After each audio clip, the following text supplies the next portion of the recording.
I started here, I didn't know anything about mold making, didn't know anything about injection molding, but I had employees, co-workers who knew exactly that, and they taught me everything I know pretty much. I've always been in manufacturing. My first lab gig ever was in plating.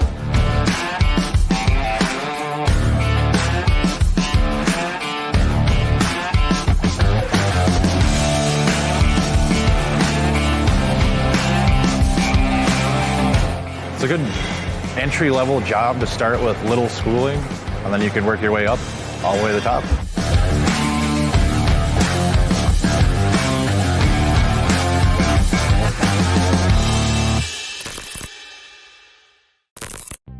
Purchasing people, engineers, they don't want to be sold to the same way that they did 10 years ago. They want to experience something different. Everybody does research before they buy things. And so if you can shorten that life cycle of how long it's going to take to close a deal by sending them valuable content and engaging with them, they're seeking you out to solve a problem of theirs, right? And so they have to trust that you're going to make their life, their job, their day more easy. People want to see what it is that you know and see what it is that you do.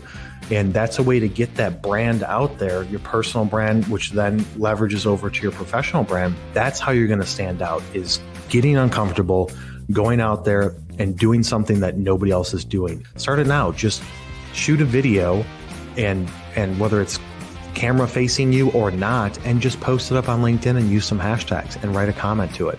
And do that every single day for like 2-3 weeks and see how people are commenting like, dude, this is great. I do not believe that you do need to have an engineering degree. Guess what? I do not have an engineering degree. I actually didn't even graduate high school. I went through and got my GED because I was about 5 credits short. Then I became an engineering technician. Then I became a manufacturing engineer by title, and I started doing schooling at night, but I never finished my degree. And I was a sales engineer for 10 years. I made it all the way up to the top VP of sales and marketing at 3 different companies, grew them significantly. We're talking $20 to $40 million a year of growth, blew them up. And a lot of people that I know that are that successful, making hundreds of thousands of dollars a year, do not have an engineering degree.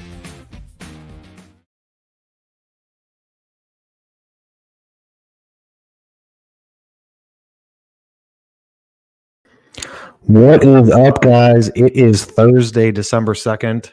Kyle Milan here, bringing you some info about sales, technical sales on this episode of the show. So quick housekeeping to go through. So those of you that follow my stuff closely know that we just started doing these live streams a couple weeks ago. Now we've increased the frequency. We're doing 3 a week. So for those of you that want to put something on your calendar for some lunchtime entertainment, 3 times a week, Monday, Wednesday, Friday. Today is supposed to be Wednesday, but had some family stuff yesterday that pulled me away. So, so pushing it to Thursday, didn't want to miss out on everybody that wanted to consume the content. So today is about sales. Monday is about marketing. Friday is going to be about small business, side hustle, things like that. So some additional things is look, like for those of you that know my content and follow my content, I give it all away for free. I mean, I do have Technical Sales University, TSU, but that is for structured people that need structured, institutionalized, styled format for training for large companies or large teams, things like that, and even individual people. But that's structured and formatted in a way. But basically, everything that I know, everything that I do, everything that we do at MFG Tribe, the way that we do campaigns for our clients, the way that we do our strategy, all that stuff, all of it's out there for free. It's all on YouTube. It's all on LinkedIn. I don't hold any punches back. So in the value exchange, hopefully I'm providing you some value, and hopefully you guys would agree with that. And in exchange for that value, you guys are giving me your time. And that's what's really important to me, is the fact that you're willing to spend your time to listen to what I have to say, possibly get some good advice out of it, possibly get some good tactics. But that's all I'm looking for. And if you feel like there is some value in this, then please just share it. Hit the like button. Give me some thumbs up on LinkedIn. Share it out through YouTube. Tell your friends about it, whatever it is. What I'm trying to do is just help as many people as possible, whether it's industrial marketing, industrial sales, technical sales, things like that. And sharing out the content is the only favor that I ask in return. If you hate the show, if you don't like the content, then don't share it, please, and just move on. So if you're in technical sales and you're struggling or looking to increase your ability to build out your pipeline, then on this episode, we're going to be covering 4 tips that I feel can definitely help you get there and start dominating the pipeline. So jumping right into it, as some of you guys know, we don't do a lot of show planning. I just kind of come off the top of my head, have a couple notes here, a couple bullet points to keep everything organized.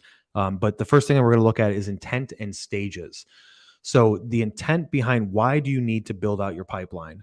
And some people on this maybe like, dude, I know why, and I've been doing this forever, and I know why it's important. I'm just looking for some tips. But there's a lot of people that don't understand the importance of why. So the importance of why building out your pipeline, or why you should build out your pipeline and continuously build out, is a lot of times people will build out their pipeline, they got opportunities, and they just sit and wait. And I've had so many conversations with people individually, companies, where the salespeople are waiting around for things to happen, and they're waiting around for deals to get done. And that just doesn't work. Anything can happen. I've been in situations back in 2008 when the market crashed and automotive took a dump, and I was in sales at a plastics company, and we lost 35% of our business overnight. And I was tasked to go and replace it. And that was difficult back in 2008. And so you never know what's going to happen. So you always have to keep feeding the top of this funnel and feeding this beast and building out your pipeline. Never assume that any deal is done until it's inked, unless there's a signature. If you guys are in services and stuff like that, or products, unless a deal is done, it's not done. So never assume that it is. So you have to keep on feeding it, because then you become complacent. Now, the different stages of a pipeline, I've got my own look on it. So a lot of people say, well, I've got leads. I look at a lead. A lead is just a name at a company. It's no more than that. A lead is not anything that is substantial until it's been qualified. So I say, all right, we've got a lead. A lead is a person at a company that inquired, or that we feel like we could help them, and you guys feel like you guys could help them. And so until we qualify them, they're just kind of a name on a list.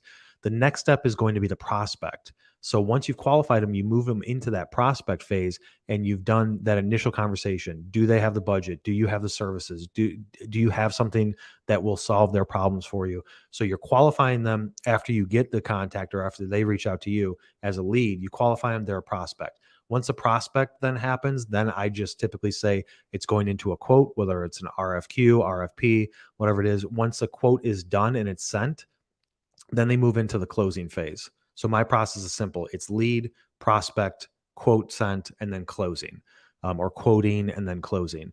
And people have different viewpoints on that, but this is the way that I do it, and this is the way that I've done it for the last 15 years. And this is the way that we recommend our clients doing it, because it keeps everything extremely simple. That you, like, a lead is just a name, and you want to turn them into a prospect, but you have to qualify them. So you can have 50,000 leads, but until they're qualified into a prospect, that's really where if I'm the manager, I'm looking at, like, how many prospects do we have? Because leads don't mean anything because they're not qualified, but how many real prospects do we have? That's really where you want to focus your numbers on, and making sure that you get these people as qualified as fast as possible, to then understand, from a time management standpoint, where should you be focusing your efforts? You don't want to just focus on the top of the funnel. You want to focus your efforts on qualifying people as quick as possible to turn them into a prospect. And then those are real opportunities to turn it into a quoting phase, or an opportunity phase, or whatever you want to call it, and then getting into the closing phase of it. So that's where I typically started off at. The next step is going to be, for building out your pipeline, is going to be looking at your existing contacts. And some of you veterans out there, people with big territories, or people that have been doing this for a while, are like, dude, I already know this existing contacts. Yeah. Everybody knows it, but yet most people don't do it. And that's the issue. So what I mean by existing contacts, it's not just people that you know, it's people that also know of your company.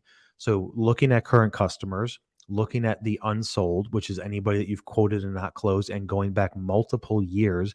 Those are 2 areas where, if they're a current customer, they always trust your brand. So it comes down to, do they have a need to evolve their capabilities with you guys, whatever they're having you do, and it's problems that they're trying to solve? Are they willing to invest more into you? And so that's a quick conversation that you can have, and that's something that needs to be frequently had multiple times a year. Don't just say, oh, these guys are busy, or I asked them 6 months ago. You need to be like continuously following up, put them on a 90-day rotation. Hey, just want to check in, see if there's anything you need from me. If not, have a great rest of your week or anything like that. And putting those current customers on. Now, if your company is set up to where once you close a deal and they're a customer, then it goes into account management, that's fine. And that's common in industrial. But that doesn't mean that you still can't hunt for new business from them, because you still are their salesperson. And so following up with them every 90 to 120 days, some of you may be thinking, dude, that's just going to open up a can of worms to where they're going to start complaining to me. I mean, there's nothing wrong with that. Clients coming and being like, yeah, you know what? Actually, I do need something. That order that was supposed to ship didn't ship.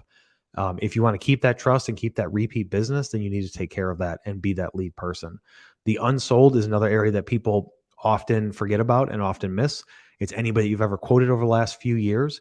Those are all viable opportunities that you can recirculate through and just reach out and say, hey, look, it's been a while since we last talked. What is it what did you end up doing with that project that we were talking about? Or, hey, I'm new to the company. I just got hired and I saw that there was something that you were talking with one of our sales guys about before. I'm assuming that that's probably not still an opportunity for us, but wanted to see what else do you guys have going on? Things like that, to just get engagement again with that company. I mean, that's all you're trying to do. And now if that person isn't there anymore, I'm sure you'll get a name of somebody that is there. And if they don't respond via email, then you pick up the phone and call them. Then you can look into other people, like existing contacts. Who knows you and who do you know? Anybody at a trade show. And I don't mean just people that raised their hand and said, hey, I want to talk to you about this opportunity. I have a project for you guys. I'm talking about the lists of people. So hopefully your marketing team did a good job and they set up the booth and they also purchased a list of attendees based on company size, name, titles, things like that. Those are all people that they're cold calls and cold opportunities, but they're still names and they're an existing contact. They may not know about you, but you know about them. And so that's a way to quickly build a list. And don't just look at it from the last trade show 2 months ago or 6 months ago. I mean, you can go back multiple years. And for those sales guys out there that are like, dude, that's too much time, it's worth it. It's well worth it. And even if that person at that company isn't working there anymore, you have the opportunity to say, hey, I'm looking for Joe. And they're like, oh, Joe no longer works here anymore. Okay, so who took Joe's job? He was the commodities manager of this, or he was the director of engineering or whatever. Who's the new person that's in charge of that? And you can do that through the phone call of just calling reception, or you can look it up on LinkedIn. And find out, does he or she still work there? Yes or no? And if they don't, who's the new person in that position? And open up a conversation. Now, again, it is cold, and we'll go through kind of some ways in other videos on how to do that. And I've already got some content out there by connecting with them on LinkedIn and going that route. But it's a cold opportunity, but everything's cold until you make initial contact, right? And then it's warm. Everybody's always scared of like cold calls and things like that because it's awkward. I mean, not many people like doing it. But it's only cold until it's warm, which is pretty quick.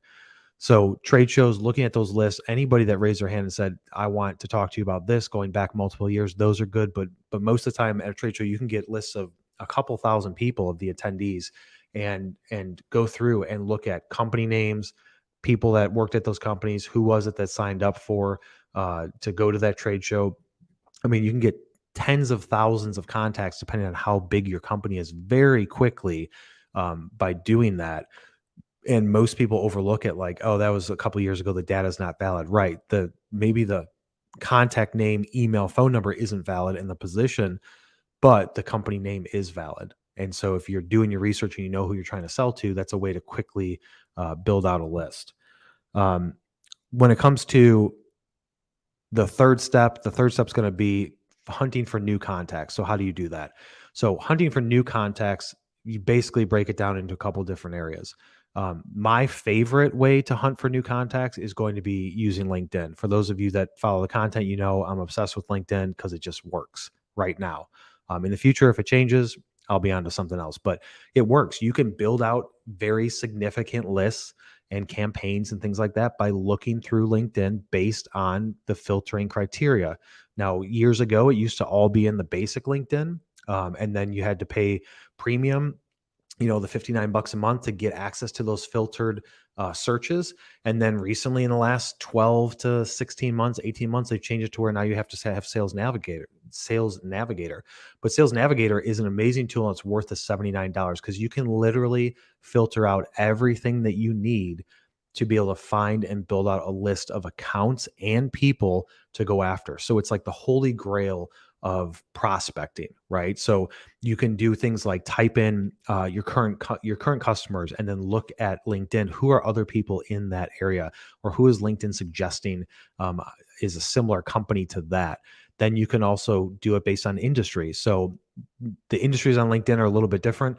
They're not the same as like the NICS codes and the SIC codes. They've got their own industry list. I think it's about 150 different industries listed.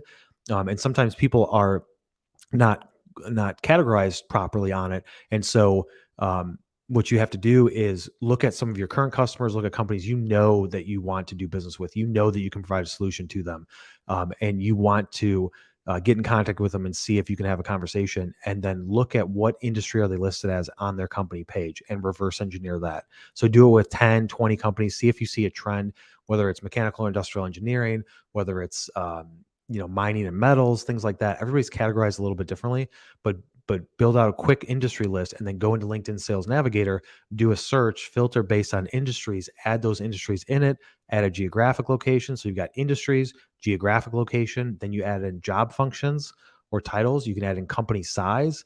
You can add in what school people went to. But for this sake, I would just say go industries and location and maybe company size. And then you want to click that you only want to see accounts, and you can start scrolling through the accounts of what companies came back at that. What's the description, the quick couple hundred characters that they have? What's the description of what it is that they do? And then be able to add those companies, those accounts into a lead list that you're going to then save. And then when you want to search for people at those companies, you can just do based on job function and then click that you want. At the top of it, it says search within saved accounts. And then you're only looking at people within those accounts. It's a super simple process, but oftentimes salespeople are like, I don't know who to go after next, or I've got a new territory. How do I find people? This is a quick way to do it. The next area from a data standpoint is going to be looking at ZoomInfo. So some of you may have heard of ZoomInfo before. We've used them for about 6 years on and off. They got too big for their own good now, so now it's expensive. But you're roughly looking at around $15,000 a year to be able to export out around 10,000, 15,000 contacts and be able to search their database. But if you're looking for the best data sourcing tool of getting contact information, building out lists based on job function, industry, all the SIC codes, things like that, ZoomInfo is the best. It's well worth it. It's got the highest quality lists in there, and you get the biggest bang for your buck with it because you're not purchasing lists from other sources, and then you send out an email campaign and it all bounces. So if you're into doing email, if you're into even if you're not doing email, and you just want to build out a list to call people, and you're doing cold calls, cold visits, stuff like that, build out a geographic area list, you can use ZoomInfo for that. That's the only one that I trust whenever our clients come to MFG Tribe and they want to do something like that, or we're doing a campaign like that for them. Then we use ZoomInfo for it and have them sign up. We're not a partner with them. We don't do any affiliation, but that's what I would honestly say is the best place for your money when it comes to that. Now, there's a caveat there. Do not use the list to then just send out BS emails where you're like, hey, buy from me.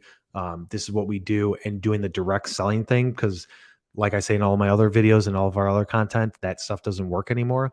So you have to be able to provide some sort of value. So if you want to grab a list from ZoomInfo and say, hey, Joe, look at these last 2 articles that we wrote. I thought you get some value out of it because it's relevant, because you know where he works and know what industries he's in, and you know his kind of his persona because he's an engineer. He probably would find this article interesting, and sending him that's not going to violate anything, and that's not going to really piss anybody off. Now, if you're constantly doing that, it might.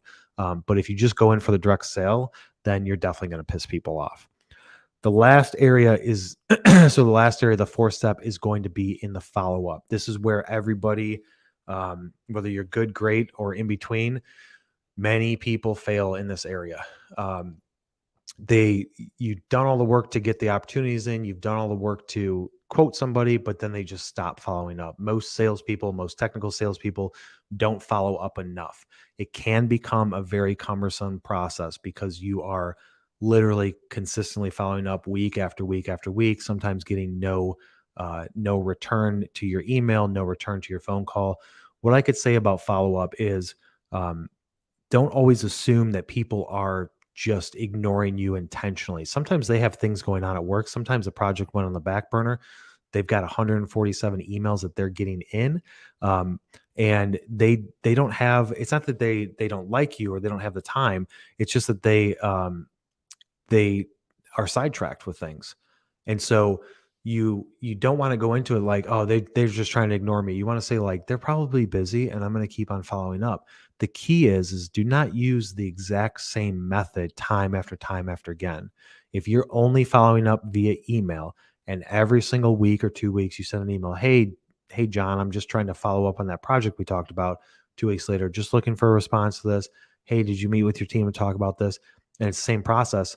Then you might be missing the opportunity because maybe your emails are going to spam, because you never know with all the company structures these days. So you have to change your follow-up methods to where you're not just relying on the same follow-up method every single time. You're going into it saying, all right, I sent him an email. Now I'm going to give him a phone call. And I always used to do this is I would always make a phone call and send an email at the same time.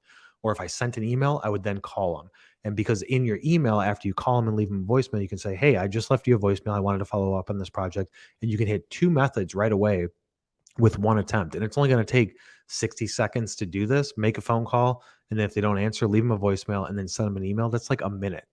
And it's so fast to where you can burn through lists very quickly of follow-up if you do that. Now, if those aren't working, and what I mean by not working is not after like 6 months not working. I mean, like after you've done it a few times, then you need to try a different way. You need to find them on LinkedIn.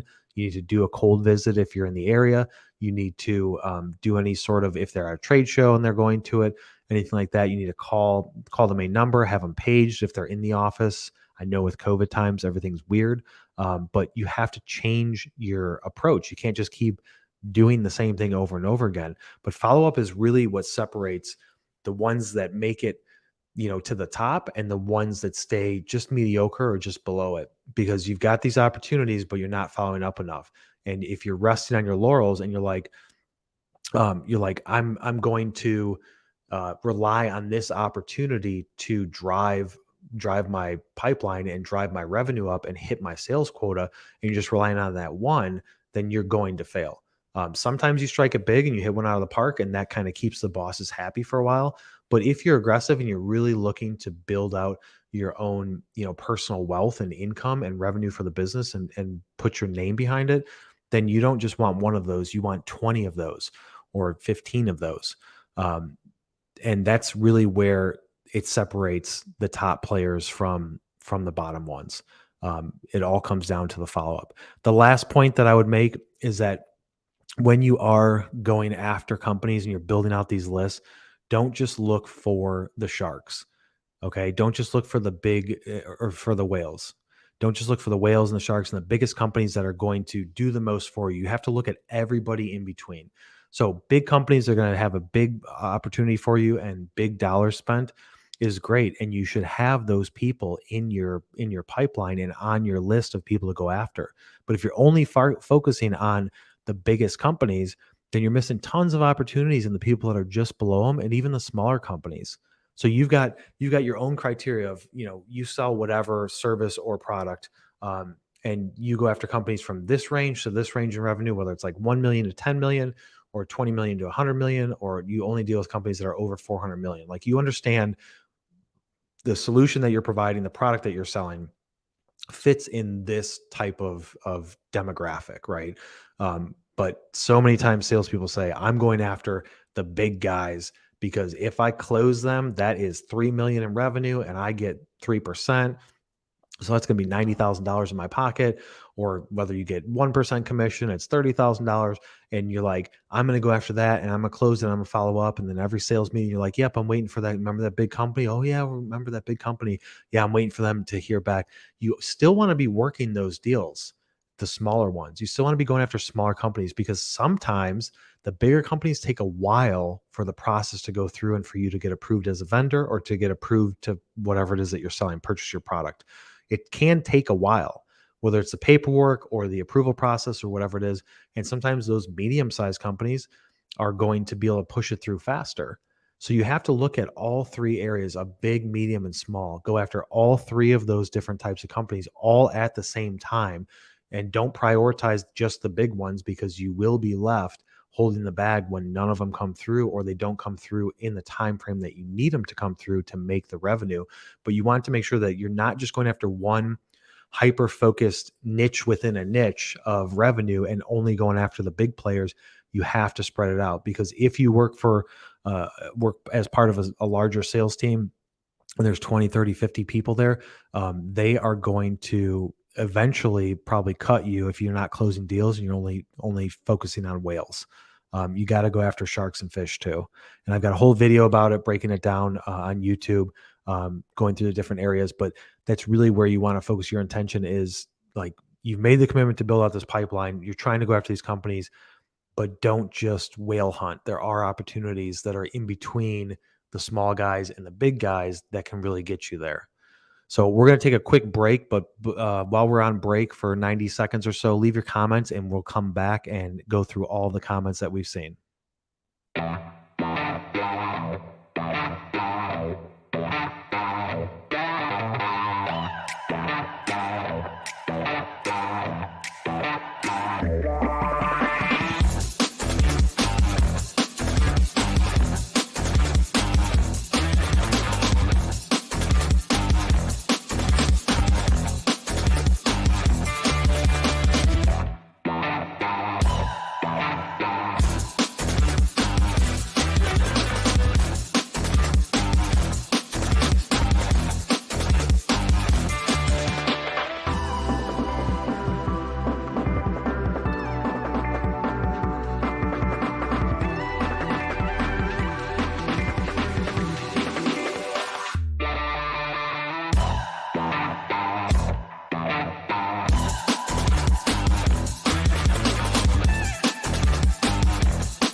All right, we're back. And for those of you that have been part of our lives before, you know how this worked. Nick throws up comments that came through, and we throws them up on the screen. I answer them. Ask any question you want regarding sales, business, industrial marketing, anything like that. So let's throw up the first question. We got some Hayes. What's up? Thanks for joining, guys. I really appreciate it. Grucy, what's up, man? You're on last week. Thanks for coming back. You got it. CNC Machine Services Inc. coming from YouTube. I appreciate you. The doc is back. You can call me. I'm just going to call you the doc, man. You're on every single one. You're just the doctor. I talked to Nick about this after the last live, and I was like, dude, we're just going to call him the doctor because it just sounds cool. So question is, I have two questions for you. My first question is, what are your biggest challenges when working on customer project?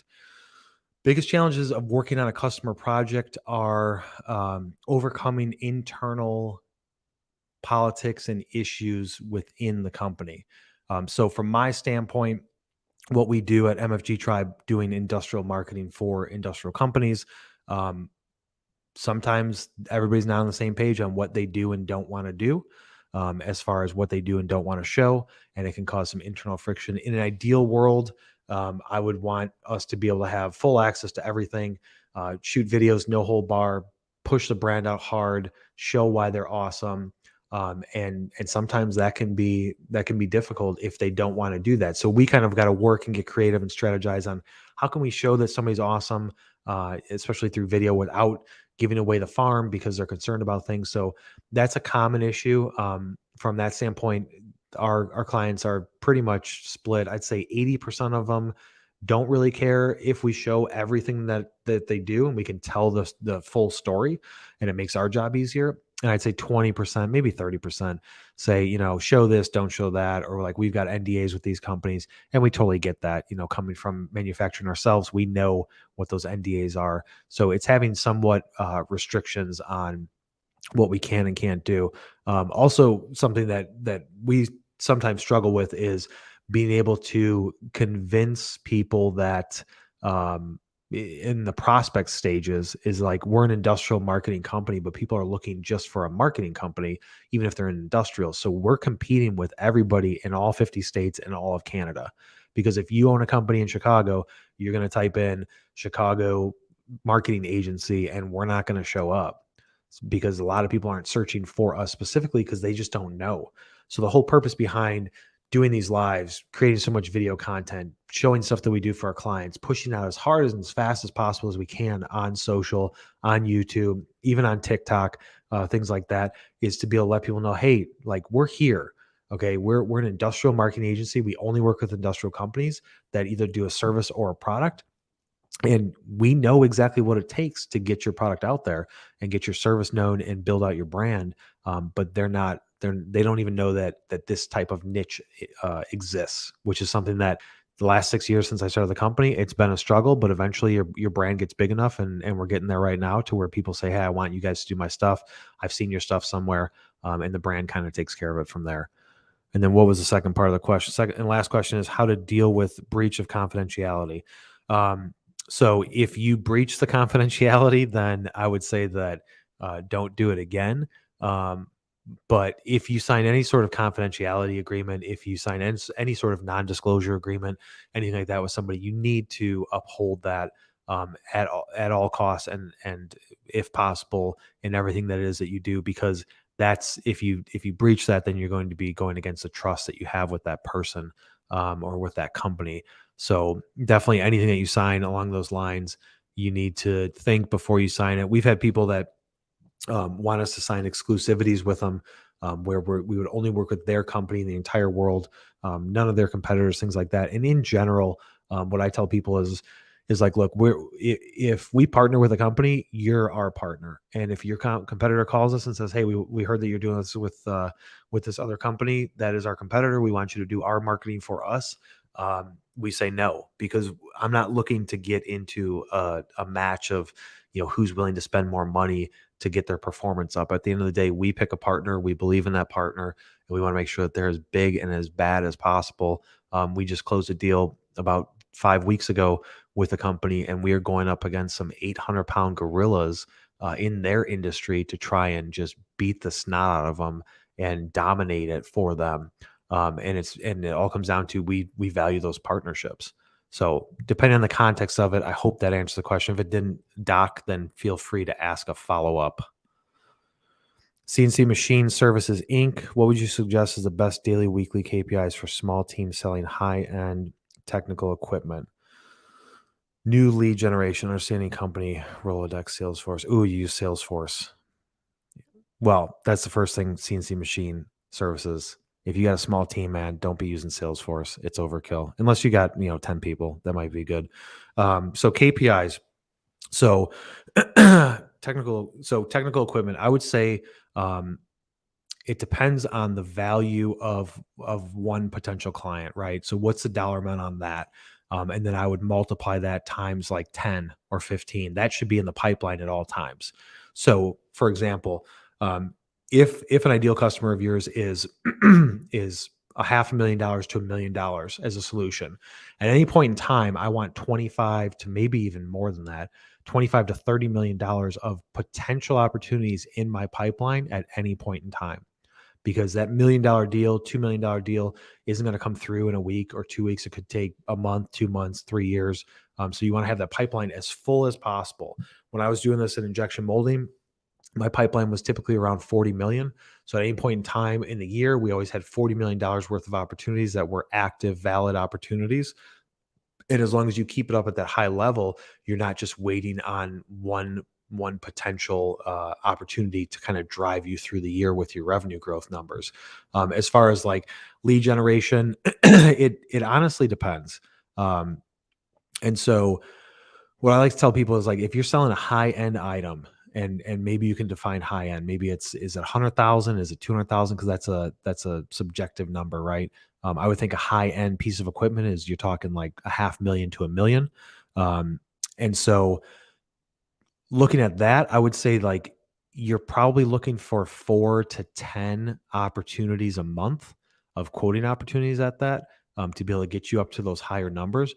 But if your sales team should be working 8, 10 hours a day, building out their LinkedIn and picking up the phone and calling people, or doing cold visits.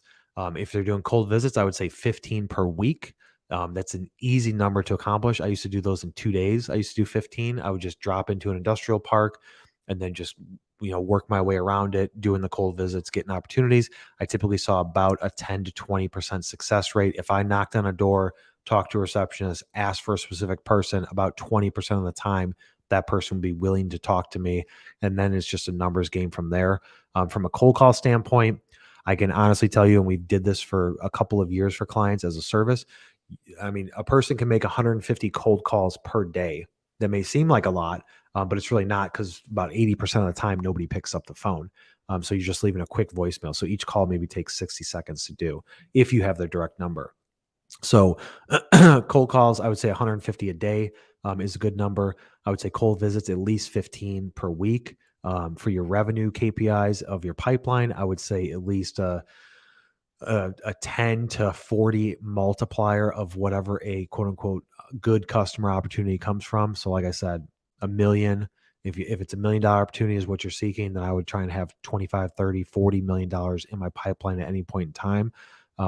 Make the KPIs, not super realistic. Just put them just a little bit outside of the reach. You kind of also got to look at your sales team. Do you have somebody that's just kicking butt and performing at the highest? What are they doing? What are their KPIs? Raise that bar up above them, and give everybody else, get everybody else up to that standard. Now, you may be like, well, those other people are green and they don't know a lot. You need to say, this is where you need to be. I'm going to give you the training, the resources. I'm going to tell you what you need to do to get there, and then support them along that way and build it out like that. Tushar, love the content. All right, brother. Yeah, Tushar and I just talked today. He's a good dude up in Canada. He's my Canadian brother.